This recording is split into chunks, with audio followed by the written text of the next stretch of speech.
আসসালামু আলাইকুম। আমি লেফটেন্যান্ট KSM ইন্তিসার জামান, বাংলাদেশ নৌবাহিনীর একজন। আজ আমি কোনো দলের না, কোনো সংগঠনের না, আমি আজকে জনগণ। আজকে আমি জুলুমকারীদের বিরুদ্ধে ডাক। আমাদের নেভাল একাডেমিতে ঢুকতেই শেখানো হয় আল্লাহর পক্ষে লড়াই করো। ধর্ম, বর্ণ, জাতি নির্বিশেষে সত্যের পথে, নীতির পথে, ন্যায়ের পথে রুখে দাঁড়ানো যেমন একজন মুসলিমের দায়িত্ব, তেমনি প্রত্যেক জনগণের দায়িত্ব। আজ আমি প্রত্যেক জনগণের জন্য সেই ডাক। আমার এই ডাক কতদূর যাবে আমি জানি না, তবে বন্ধ করানোর জন্য রাজাকার, বিএনপি ইত্যাদি নাম দেওয়া হবে। দাড়ি দেখে বলবে আমি জামাত শিবির, তবে আমি একজন বীরপ্রতীক সন্তান। আমার বাবা আর্মিতে ছিলেন এবং মাননীয় প্রধানমন্ত্রী আপনার সাথেই SSF-এ চাকরি করেছেন। তবে জনগণ এইসব আর খায় না। Enough is enough. আমাদের দেশ আজ ভালো নেই। আমাদের জনগণ আজ আর্তনাদ করছেন। এই আর্তনাদ আজকের না, এই আর্তনাদ 2009 সালে যখন 57 জন অফিসার মৃত্যুবরণ করেন, খুন করে ফেলা হয়, মৃত্যুবরণ। এর মধ্যে ছিলেন আমার বাবার আর্মির কোর্সমেট, আমার বন্ধুদের বাবা এবং আরো অনেকেই। 1971 সালেও এত অফিসারের মৃত্যু হয় নাই। আজকে ছাত্র আন্দোলনের উপর যেই কিল অন সাইট অর্ডার দিয়েছেন, ওই দিন সেটা কই ছিল মাননীয় প্রধানমন্ত্রী? আজকে আমার এই প্রশ্ন সেই সকল অফিসারের পক্ষ থেকে যাদের চাকরি কেড়ে নিয়েছিলেন এক রাতের মধ্যে, এবং পর্যায়ক্রমে আরো যাদের চাকরি শেষ করে দেন। প্রত্যেকটা অফিসার এবং তাদের পরিবারের আতঙ্ক আমার মনে এখনো আছে। পিতৃহীন সন্তানদের কান্না কেউ ভোলে না। আজকে ছাত্রদের বিরুদ্ধে এবং জনগণের বিরুদ্ধে যে আচরণ, এই আচরণ কোথায় ছিল বিডিআর জওয়ানদের সাথে? ছাত্রদেরকে রাজাকার ডেকে আপনার ছাত্রলীগকে লেলিয়ে দিয়ে কেমনে পারলেন? কিন্তু সেদিন অফিসাররা কিছু করতে চাইলে কোনো ধরনের সিদ্ধান্ত আপনি দিতে পারলেন না। তো আপনার 2012 সালের থেকে আপনার দাড়ি পরা ছেলে রাস্তায় দেখলেও তাকে তুলে নিয়ে যান। এমন অবস্থায় গিয়েছে যে আমার উচ্চপদস্থ কর্মকর্তা আমাকে বলছে তুমিও সাবধানে বাইরে যাও, তোমাকে দেখেও তুলে নিয়ে যাবে। তাইলে আপনি এবং আপনার সরকার কি মুসলিম বিদ্বেষী, যেখানে পুরো পৃথিবীর মুসলিমরা ইসলামোফোবিয়ার বিরুদ্ধে যুদ্ধ করছেন? আপনি এই মুসলিম গরিষ্ঠ দেশে ইসলামোফোবিয়া ছড়াচ্ছেন, আমার ভাইদের আত্মমর্যাদায় আঘাত করে মরিয়া করে দিচ্ছেন। সংখ্যালঘু ভাই যারা আছেন তাদের পুঁজি করে সংঘর্ষ লাগিয়ে তাদের ক্ষতি হতে দিয়ে ডিভাইড অ্যান্ড কনকয়ার মতাদর্শ চালাচ্ছেন। আপনি বলেন ধর্ম যার যার, উৎসব সবার, তবে আজকে আমরা বলি ধর্ম যার যার, সংগ্রাম আমাদের সবার। সাগর রুনি দম্পতির একমাত্র সন্তান মাহির সারোয়ার মেঘ রাস্তায় দাঁড়িয়ে আছে পোস্টার হাতে, জীবনের নিরাপত্তা চাই। 2012 সালে তাদের বাসায় ঢুকে 6 বছরের শিশু মেঘের চোখের সামনেই তার মা বাবাকে নৃশংসভাবে খুন করা হয়েছে। তকিয়ের পিতা রফিউর রাব্বি এর পোস্ট। ছাদে খেলারত অবস্থায় 6 বছরের শিশু রিয়াকে আপনার পুলিশ খুন করেছে। আর 4 বছরের শিশু আহাদ 8তলার বাসায় বারান্দায় দাঁড়িয়ে বাহিরে তাকিয়েছিল, পুলিশ তাকেও খুন করেছে। সরকার যেমনভাবে মানুষের নিরাপত্তা দিতে ব্যর্থ, তেমনি আপনি আপনার আশেপাশের পোষাদের নিয়ন্ত্রণ করতে ব্যর্থ। আর আপনার শেখ পরিবার নিয়ে তো আর নাই বলি। প্রত্যেকটা মসজিদে জোরপূর্বক দোয়া করাচ্ছেন, আবার এরা এদের মতো সন্ত্রাসবাদ আচরণ চালিয়ে দেশের মানুষদের ক্ষতি করতেই আছে।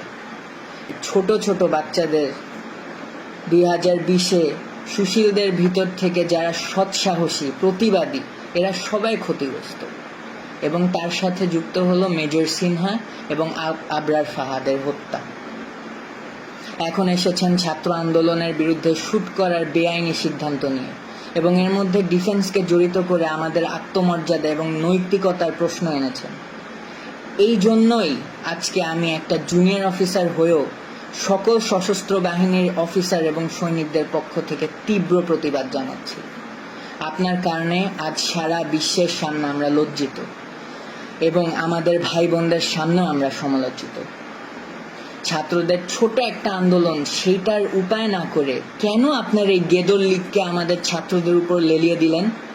কেন? এখন আর এটা ছাত্র আন্দোলন পর্যায়ে নেই ম্যাডাম। আপনার এবং আপনার প্রসাদের সময় শেষ, ইনশাআল্লাহ। আজ আমার বার্তা শেখ হাসিনার কাছে না, আজ আমার বার্তা সবার আগে আমার সৈনিক, নেভির নাবিক এবং এয়ারফোর্সের এয়ারম্যানদের নিকট।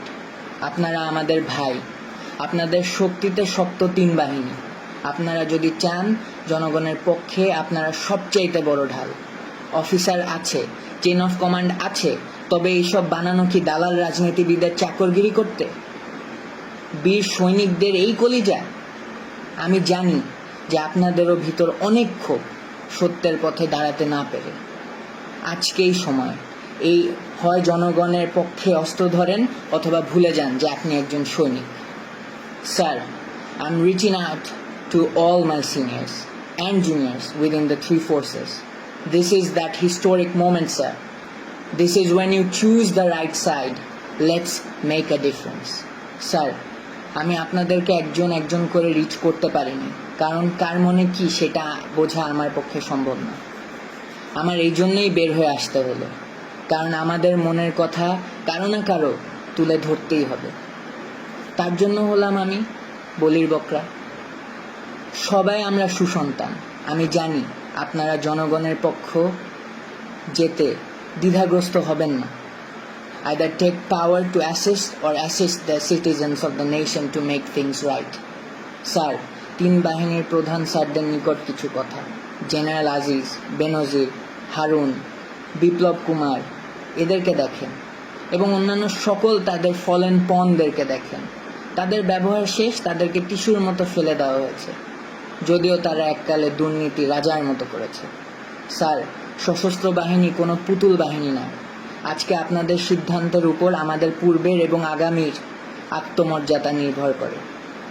স্বার্থান্বেষী সরকার কার স্বার্থে চলে সেটা আমরা সবাই বুঝি। তাই স্যার, দিন শেষে আপনারাই লুজার। কেননা আজ এই খুনি শোষকদের পক্ষে থাকলে দিন দুনিয়া দুইটাই হারালেন।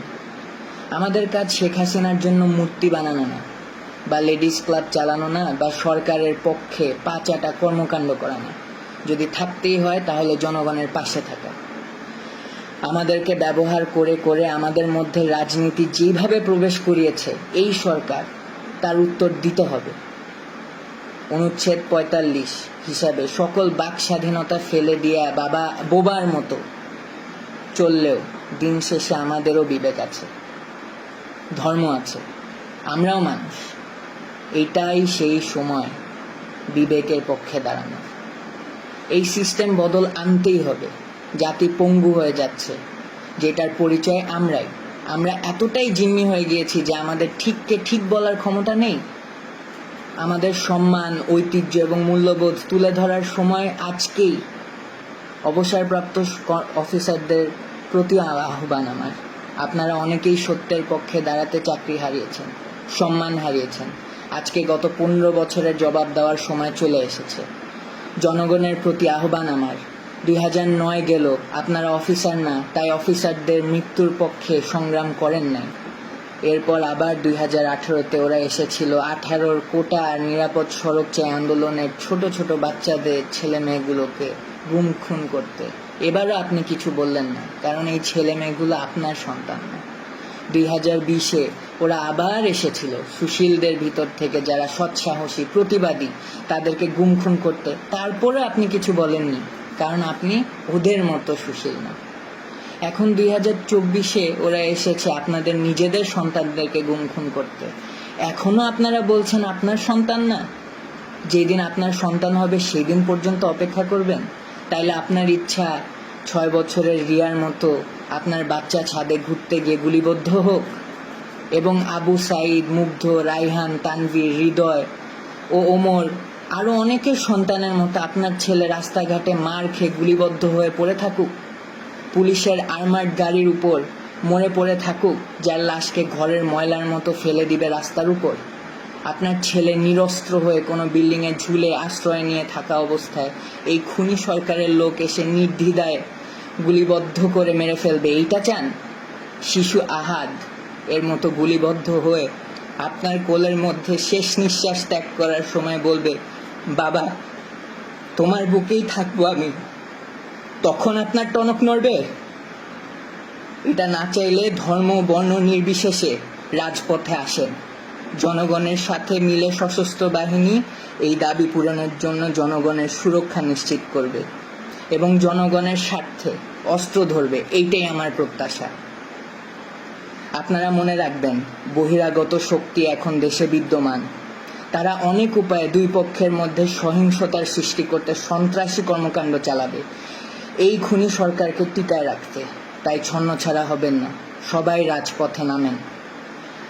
আমাকে অনেকেই বলেছে, বাঙালি এই বাঙালি সেই, দেখবি পিছে কেউ আসবে না, তুই একাই মরবি, তোর গোষ্ঠী সহ মরবি। তোর নেভির এবং এয়ারফোর্সের অফিসারদের এমনিই নাই কলিজা এবং সংখ্যাও কম। তোর আর্মির বাপেদের 2009-এর পর রক্ত শুকিয়ে গাদ্দারি রক্ত হয়ে গিয়েছে, আরো কত কি। আমি কি বলেছি জানেন? আমি বিশ্বাস করি এই দেশে এখনো ঈমান বেঁচে আছে, দেশে এখনো বিবেক বেঁচে আছে, আমার বিশ্বাস বেঁচে আছে। এবং আমার বিশ্বাস যে আমার মতো সবার বিশ্বাস বেঁচে আছে এবং থাকবে। রিজিকের মালিক আল্লাহ। মনে রাখবেন, আল্লাহর পক্ষ থেকে সাহায্য এবং আসন্ন বিজয়। আমি জনগণের পক্ষে, আমি যাচ্ছি তাদের সাথে যোগ দিতে। হারানোর অনেক কিছু, তবে আজকে মুসলিম হিসেবে পাওয়ারও অনেক কিছু। আমার সশস্ত্র বাহিনীর ভাইদের কাছে আমার শেষ রিকোয়েস্ট, আজকে আল্লাহর জন্য হলেও আসেন দেশকে বাঁচাতে এই খুনিদের হাত থেকে। এটা হলো 50 বছর পূর্তির এক তকমা স্বাধীনতার। এই তকমা আমি খুলে ফেললাম। এরপরে যতগুলো তকমা লাগবে প্রত্যেকটা বুলেটের এক একটা রক্তের দাগ হিসেবে তকমা। ফি আমানিল্লাহ।